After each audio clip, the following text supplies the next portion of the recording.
through the 1970s. And I actually first met John before he made his first record. I was playing a club in Chicago called the Earl of Old Town. And I knew Chris Christopherson pretty well. And Chris had just, first of all, discovered John, and he'd done his recording of Sam Stone. So John was actually opening up for me at the Earl of Old Town. He was still a local guy. I think he was still a mailman, actually. And it was sound check time. So I go down to the club with my guitar, and John was up on stage doing his sound check. And I think he did 3 songs.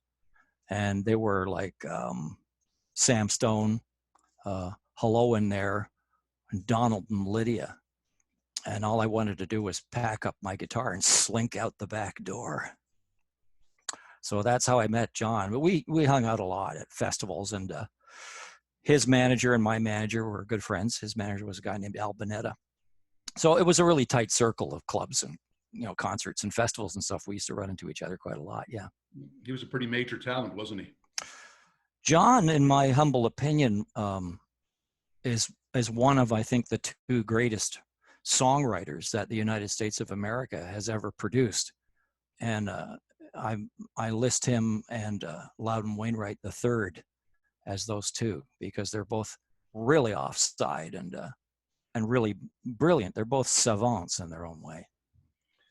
Murray, did you have a moment? A lot of artists from your vintage would cite a seminal moment where they saw, I hear Elvis Presley a lot, I hear the Beatles a lot, where they saw somebody performing and said, I've got to do that for the rest of my life. Do you have a similar story in your biography? Yeah, I mean, I think I share in common with a lot of people. I mean, you know, he's not really that far ahead of me chronologically, but I stole money out of my brother's pants pocket and out of his dresser drawer for a period of time so that I could buy a ticket at Massey Hall for the first concert there that Bob Dylan ever did. He was still a folk singer, you know, a little buckskin jacket and suede boots and jeans and, you know, and a Gibson guitar. And so I went down to the show. I'd heard him, you know, on the radio and such. And I thought he was really good. So he did what Bob did, you know, he kind of mumbled his way, never really spoke to anybody. He just played all of these really amazing songs. I mean, they were for people who are of a certain age, they remember him, you know, The Lonesome Death of Hattie Carroll and With God on Our Side and Masters of War, like all of those really, they're still really great songs. And of course, you know, the greatest civil rights song that's ever been written, probably, Blowing in the Wind, you know, all those songs. And then the second part of the show, he mumbled something about, you know, this is something new I just wrote, I don't know, blah, blah, blah. And then he played, hey, Mr. Tambourine Man, play a song for me. And yeah, I don't know, there was something about that song. It was the first piece of impressionistic lyric writing that I'd ever heard. But there was this powerful sense of longing in it, which for a teenage kid was all it took to pull me right out of my boots and go like, yep, that's what I want to do. There's a bit of lore about you that for a time and up until a certain point, you could play every Bob Dylan song on every album up to a certain point. Was that fiction, or was there some fact in that? I learned a lot of Dylan's songs. I think a lot of people did. I don't think I ever learned all of them, but I learned all of the important ones at some point. Yeah, very, very early on. Yeah. Do you have a favorite to this day? That's a toughie. That really would be. I mean, there's a song that he wrote. I think it's pretty obscure, but for a while he was in love with Mavis Staples, and it broke up. And it broke up. My understanding is it had broken up because of, you know, at least in part because of racial considerations from her family. I mean, I may be wrong about that, but that's the rumor that I heard. And so he wrote this song. You know, I once loved a girl, her skin it was bronze. With the innocence of a lamb, she was gentle like a fawn. I courted her proudly, but now she is gone. Gone as the seasons she's taken. You know, then it goes on. It's like a saga of, you know, destroyed love and conflict. But I always really liked that song. Yeah. Another bit of your lore. I've heard you tell this story. Is it true that at the age of 17, because of a conflict with your dad, who was a stern Scottish guy, you left home with 35 cents in your pocket? If it was that much, yeah. Yeah. You know, my father was old school, and you know, he had a set of expectations for me that I couldn't adhere to, and so the alternative to adhering to them was to get out. It was kind of an ultimatum, and I don't think he really expected me to do that, to be fair. And I think he really figured I would come back soon with my tail between my legs, but I never did. But ultimately, we made peace, and he ended up coming to my first show at Massey Hall. What did he do? Because one of your earliest and to this day great songs is a beautiful song called Child Song. Mm-hmm. As you sang that night in particular, if that was like one of the first times he ever saw you, was there eye contact? Could you make eye contact? That would have been really emotional, wouldn't it? I don't think anybody ever makes eye contact with people in the audience when you're performing, because it rattles your space. So, you know, you're always looking at the exit signs or somewhere else. So no, I wasn't making eye contact with my father, but I was very aware that he was there. That wasn't the most difficult time for me singing that song. I think the most difficult time for me singing it was I did a concert the night that he died. So that was a little harder. Is that one? Could you play a couple of bars of that? That's just so beautiful. What, Child Song? Yeah.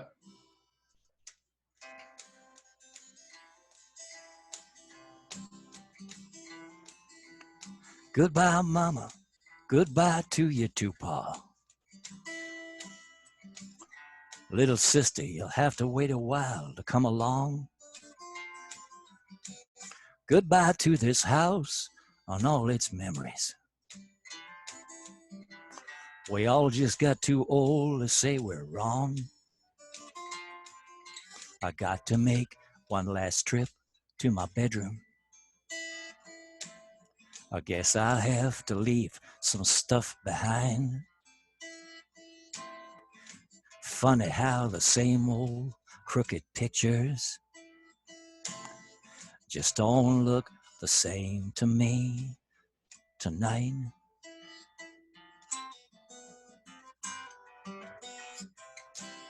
And on it goes from there. It does.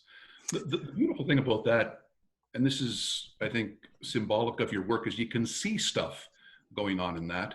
You can really, it's painted so beautifully. And you told me once a story about a woman in your life named Doris McCarthy, who gave you some advice that really colored your songwriting from that point forward.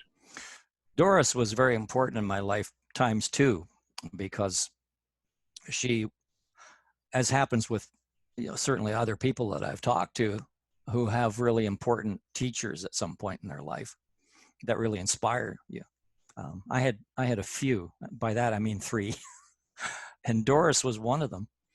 And she came into my life again later on when I was asked to do a presentation when she was having something named after her in Scarborough, and I told her afterwards when we were talking. That she had actually said something to me at one point that had changed the way my head worked, and that had informed the way that I write. And she said, "My goodness, I had no idea." And she said, "What did I say?" And I said, "Well, what you said to me was, any fool can paint a picture. The trick to being an artist is learning how to see." And that informed you from that day forward, didn't it? Sure, anybody can throw paint around or bang on a guitar. But I think what really makes artwork, whether no matter what its form, is when you take something of your experience and you distill it in such a way that it becomes universal and other people can make it theirs. So, you know, when you mentioned child song, I mean, I had to think of, you know, very recently it was featured, Tom Rush's version of it actually was featured in a big hit US NBC television show called This Is Us, to represent a particular moment in their narrative.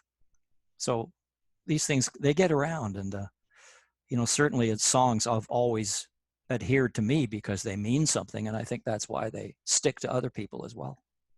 For the people tuning in tonight, I think it's one of the great mysteries in Canadian music history that your song that became the anthem for men and women who work in agriculture in this country was not written as you sat on a tractor or gazed across a field. It was written in a hotel in New York, right? Yeah, I was making the record that song wound up being on. The producer was a guy named Ed Freeman, who had just finished Don McLean's album, American Pie. So he was an all-star producer at the time. And I wrote the song on the floor of my room at the Gorham Hotel while we were making the record. And I'm not, sometimes you just, I don't know, songs find you, I guess. But the experience of living for that period of time and times before in New York was, especially in Manhattan, you know, it's not like Toronto. There's not a greengrocer on every corner. And, you know, I knew people who had barely been off of Manhattan in their whole lives. And when you would see something fresh in the way of food, it was sort of wrapped in cellophane and stuck in a variety store, like an apple or something. And I started thinking, like, you know, there's a disconnect here. I guess that was the thought in the back of my head. And then this song just poured out. And all it was an attempt to sort of say thank you. So I took it into the studio and I played it for Ed Freeman. And I said, you know, I don't know, I've just written this like it's a weird little song. I mean, do you think we should put it on the record? And he said, sure, yeah, let's do it. So he did all kinds of weird stuff. He had me lying on the floor and singing on my back and yodeling through harmonicas and playing a pump organ. It's all this weird stuff on it. But it had a certain charm to it. It still does. But never released, at least initially, as a single, right?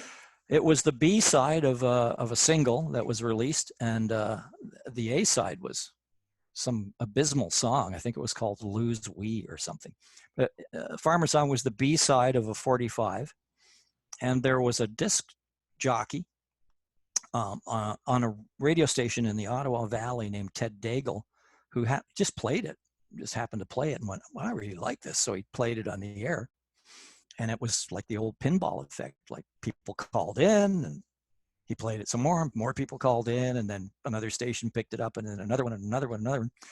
And pretty soon, you know, it was on 30,000 jukeboxes across Canada, which is kind of weird. But, you know, it was still an era where songs like that, or like Dead Skunk in the Middle of the Road, could actually be on the hit parade. What's your best theory as to why that one struck such a chord? Well, you know, what's going on now is proving that, you know, I sort of don't like the term very much, but essential workers, that's what they call everybody who really does the stuff that keep things running, rather than all the people who think they run stuff. Those people are terribly important, and they're underappreciated and often unsung.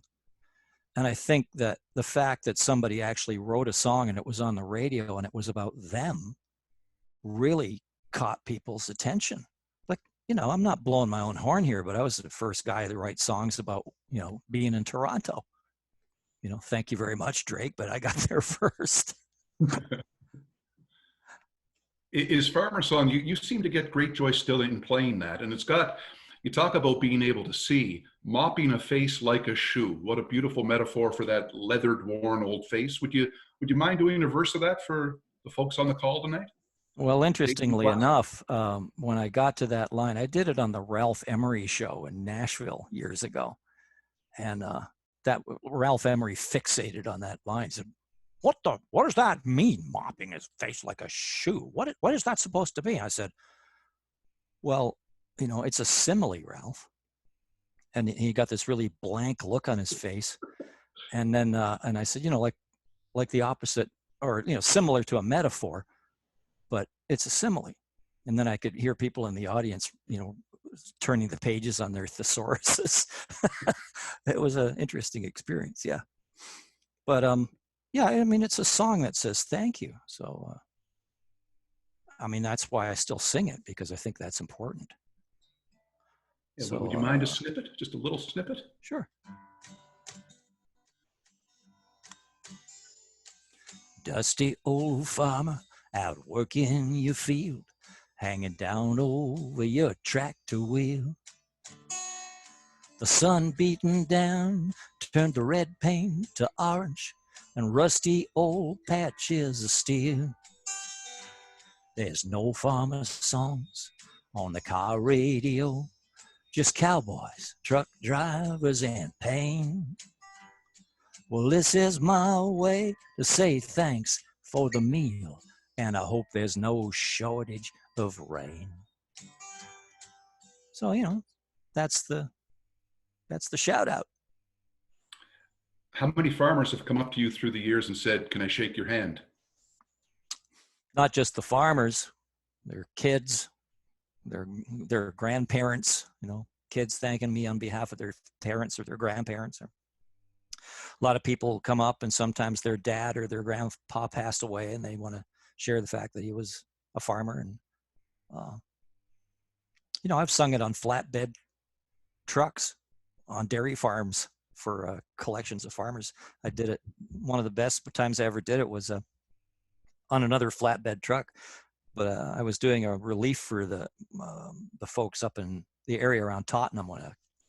That's Tottenham, Ontario, when a tornado had come through and really destroyed a lot of people's livelihoods.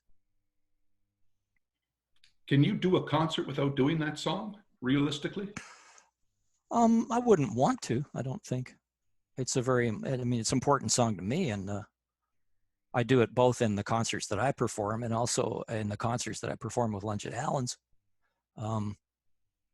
It's not that I feel like I'd get tarred and feathered and, put on a rail if I didn't do it, but I think people really want to hear it, and I really like singing it, so it's kind of a win-win.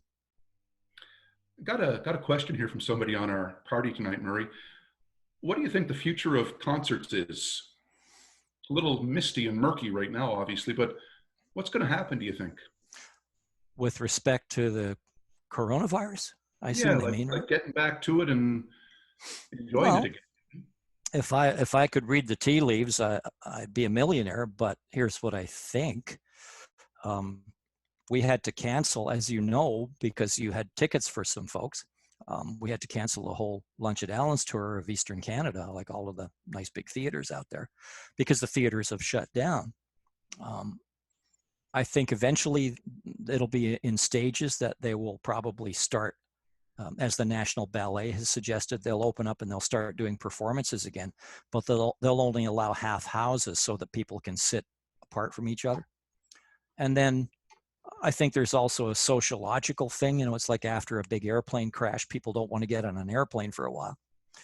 And I think some of the habits that people have developed of being socially a little shy of each other, I think you might see a long time before people start, handshaking or cheek kissing or, hugging strangers or stuff like that. And that's kind of sad. I'm sorry for that, because when I do meet and greets after the show, I get a lot of those. That's one of the nicest parts. But I don't think there's going to be any acts. For instance, I know that Lunch at Allen's won't be for a while. We won't be able to go out and do, kind of shake hands and kiss babies stuff after the show. And that's too bad, really, because we like doing that. Yeah.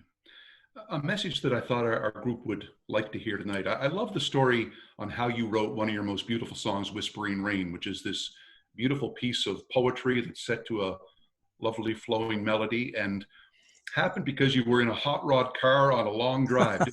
And the end message is really a nice one to hear. Yeah, well, I had the hot rod car part is right. I had woodchucked a 1967 Pontiac Fastback with a high performance engine and a close ratio box and anti-sway bars and a Hirsch shifter and wide rims and tires. It was kind of what I was thinking in my head was, I'm Robert Mitchum in Thunder Road. But the car went, as my old aerobatics instructor would say, the car went like greased snot. I hope that's okay for the internet, to say a word like that. But yeah, I had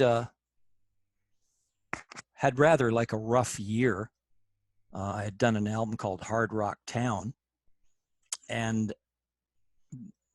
it had been released in the United States on Island Records, Chris Blackwell's label.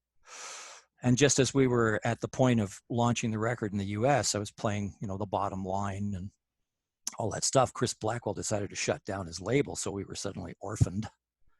And to make a long story short, the rest of the tour was, I ended up owing a lot of money when it was over. So I got in that hot rod and I decided to heck with it. I'm gonna drive what's left of Route 66 and see where it takes me. So I did, and stayed in LA for a while with some friends. And then ultimately it was time to come back up the coast. So I drove Highway 1 quite rapidly. And when I got to Oregon, which is a beautiful, rugged place, one of the most beautiful coastlines, I came upon this cove, over a rise and down into this cove. It was quite a windy day, so the wind was driving the surf, breaking it up on this pinnacles of rock and driftwood piles and such that were blocking the entrance. And the spray from the waves was making the air and the sunlight just golden. So it was beautiful, beautiful sight. So I stopped. I thought, I'll just look at the ocean for a few minutes. And several hours later, I guess, I'd lost track of time, but I had been sitting there staring at this thing obviously for hours, unaware of how much time had passed. And, I had the word I use is I had an epiphany, I guess. Although, it wasn't like the clouds parted and a guy with a beard looked down. I don't mean that. But it was as though, if the whole world was painted on cellophane, if all your existence was painted on cellophane and suddenly you ripped the cellophane open and stuck your head through and saw something just really perfect on the other side. And then suddenly you snap back through again and and the gap closed. And it was so fast you couldn't really remember what it was you saw. All that you know is that there is something perfect. And ever since that, and I say this on stage often, ever since that moment, I've always had the feeling that, in spite of all of this, or in spite of what might go wrong, in my life, that underneath it all, everything's all right. I know that's a piano song at heart, but can you make your way through the key of D on guitar for just a verse or two? Well, degree of difficulty, high.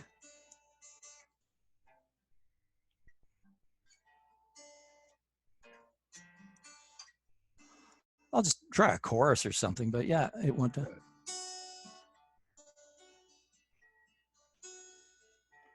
Whispering rain, careless emotion, rising and falling, waves on the ocean, carry you on till nothing remains, only the sound of the whispering rain.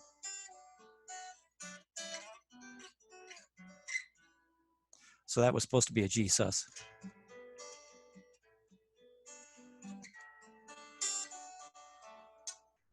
That's that could stand alone without the. You ever thought of putting out a book of poetry? That's just a gorgeous poem. I've thought about it, but nobody was really interested in publishing it. So there you go. Yeah. I think that songs are like better than the sum total of their parts. That, it can be a nice piece of poetry, or it can be a nice melody, but when you put the two things together, it just becomes something more powerful. Yeah. And I did steal a bit of that song. There was a song I really loved. It was on the radio when I was a kid. Went, the wayward wind is a restless wind that yearns to wander, and he was born the next of kin to the wayward wind. So I stole a little bit of the melodic idea from that song that I always loved. But you know, the patron saint, or I should say the patron philosopher of songwriters, is Lao Tzu, who had a saying, loosely translated from the Chinese, that said, if the road to the mountains is rocky, it's best to follow the ruts. Another story you told me once was, I guess after or during a tour in Japan, maybe with Bruce Cockburn, a couple of Japanese university students described Canadian music to you in a way that stuck with you for many a year. Would you mind sharing that story? Well, the touring, that particular time, yeah, Bruce and I were on tour with Bernie Finkelstein and Dennis Pendrith playing bass for both of us, actually. And we were basically splitting up who'd go on first and who'd go on last. At the concerts, we'd sort of switch out. And we were playing a lot of these, they were really nice halls, like Yamaha Music Centers. They were kind of big theaters. And Japan was like interesting. There were groups of fanatical fans for pretty well everything. I'm sure there were fanatical fan groups for brain surgery. But there was a particular fanatical group of fans that showed up at our things, and they were fanatical about Canadian music as opposed to British or American or whatever. And one of these university students came up to me after a show, and he said, excuse me, what Bruce Murdoch doing now? And I went, Bruce Murdoch? How the hell do you know about Bruce Murdoch? It's like, Bruce Murdoch was a Montreal songwriter from like really back in the day, in the 60s. You know, he would write stuff like, hey, I've been a rambler all my romping roving days, a railroad boy with nothing for to do. You know, he's like one of those guys. And anyway, this guy, he knew about David Whiffen. He knew about all these writers. And he said, and I said, well, how come you know all these people? He said, I love Canadian music. I said, well, like, what's the deal? Like, why? What's the big deal? Why do you love it so much? And he said, a wind blows through it. And, you know, I thought about it for a minute, and I realized that's exactly true. There is a characteristic that people who write songs have when they're from here. And it's kind of like, you know, Russia produces poets and Canada produces songwriters. But there is, in spite of their differences, there's a certain existential similarity in the songwriters that come out of here. And it's like we live in a place where we live at the discretion of the land. We have a space in our heads that suggests that if things get too rough, we can always go fall off the edge and disappear. There is a sense of, I think, hidden existential loneliness that lives in. So we're different, yeah. And I could see what this kid meant suddenly, yeah. Yeah. You, a few years back, you were always just, I thought, a great guitarist, to the extent we could come on stage with the Rebecca Cohen all by yourself and play a 2.5-hour show with just one guitar. But you really took it up a notch a few years back, and your latest work reflects guitar playing that is just kind of blow your mind away good. I guess there's something to be said here for never settling and trying to get better, but what inspired you to learn kind of this, it's almost an American standard jazz blues style of guitar? You know, he was the motor behind the Count Basie band. You know, if you're hearing all of those kind of, like you hear the drums and you barely hear Freddie, but he's the guy going.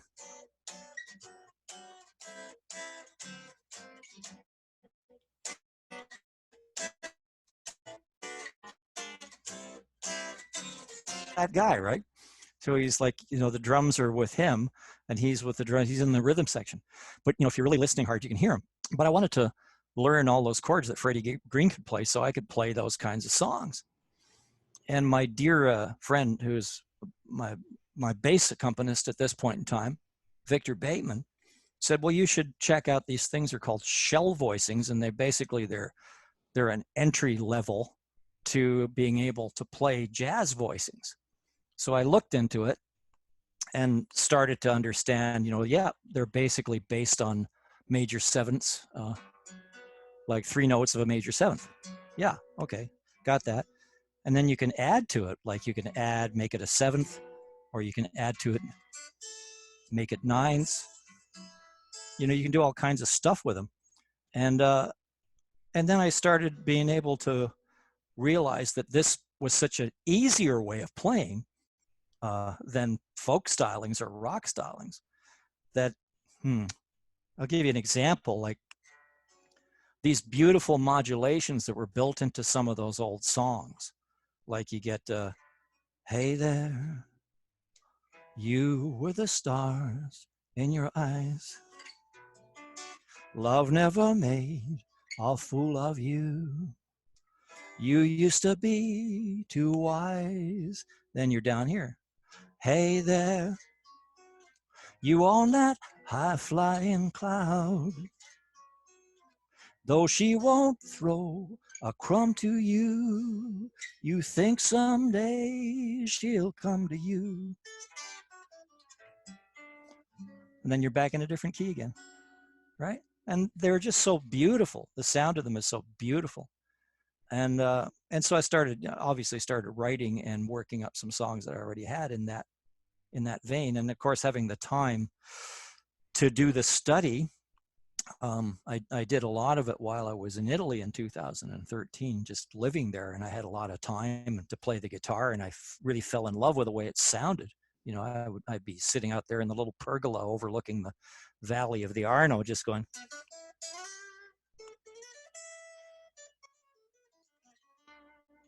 Just playing along, So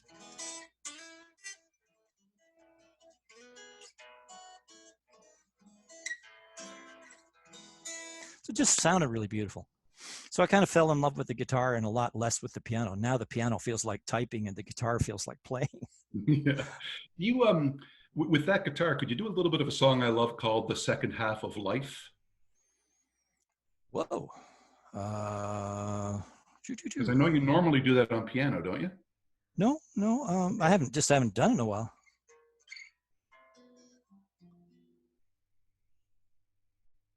Yeah.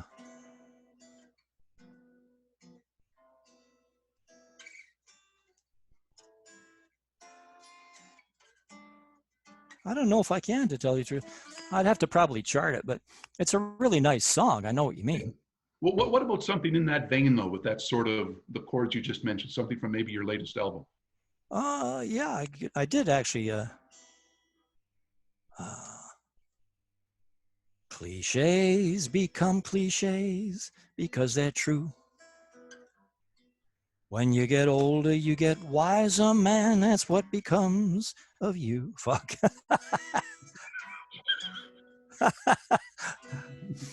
Anyway, yeah. I guess we're live on the air here, are we? Yeah, well, that we can't beat that now. So, yeah, the song is...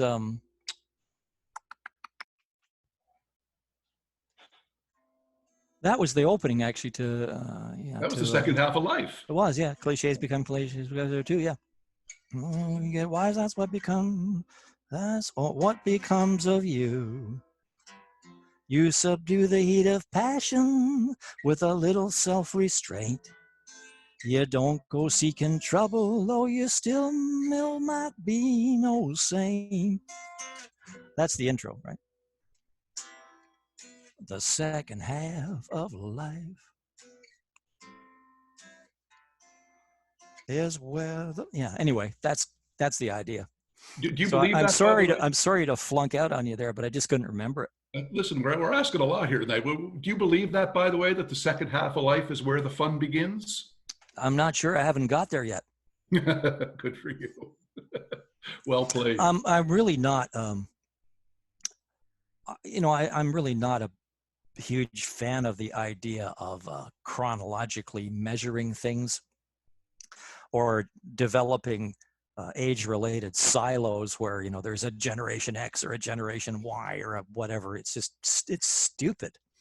And I think it diminishes people, just like putting them in political silos or any other kind of silos. I like the idea of drawing people together rather than pushing them apart. And, you know, my son's a young guy and we have an awful lot in common, good dialogue. We pick together, we do all kinds of stuff together, and that never really comes up. He calls me an old fart and I call him a young whippersnapper, but that's a whole thing. That's a whole other thing, you know. Yeah. I've kept you 8 minutes beyond what I thought, and I apologize, but this has been remarkable. Would you like to close with just a song of your choice, and in advance, a big thank you from all of us to you? Sure, I guess I could do that, yeah.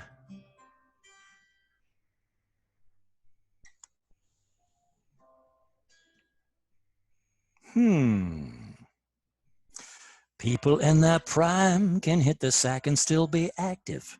See, this is the same idea. Contrary to most thinking man, they often are attractive. Maybe not to callow boys or shallow little girls who've yet to learn its time and wear puts luster on the pearl. Love can come anytime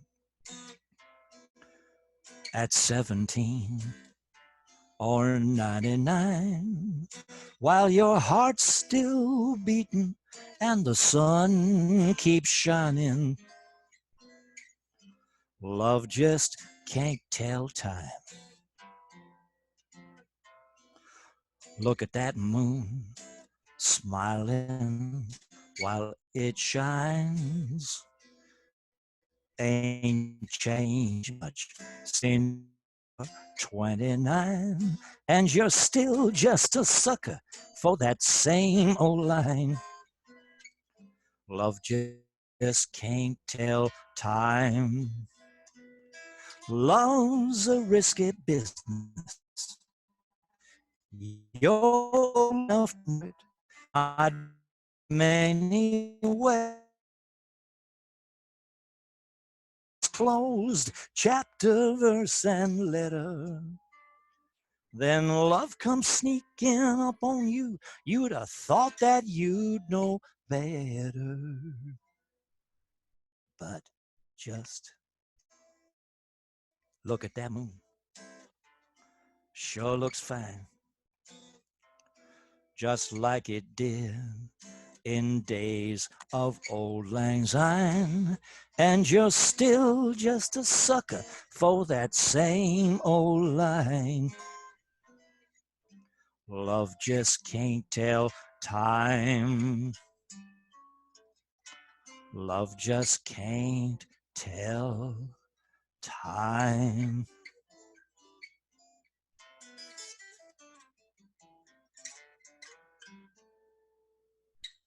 It's a beauty. Listen, we look forward to seeing you when you're back in Halifax, either solo or with your great group Lunch at Allen's. And what a treat. 11-time Juno Award winner, recipient of the Governor General's Performing Arts Award, member of the Canadian Country Music Hall of Fame. I'm not sure I ever thought of you as a true country guy. Was that a surprise to you, or did that make sense? Years actually between that and the Governor General's Performing Arts Award and all of that stuff. Yeah, it was really nice, but you know, I'm not going to let it go to my head. No. But keep churning out the great stuff, Murray. Thank you so much. And as we say to everybody, stay safe and stay healthy, and we hope to see you soon, okay? Well, thank you very much. And I'm sorry about the vagaries of the internet and my occasional lapses of guitar playing memory. It's been a pleasure talking to you, Bruce. I think we all enjoyed it immensely. Stay safe. We'll see you soon.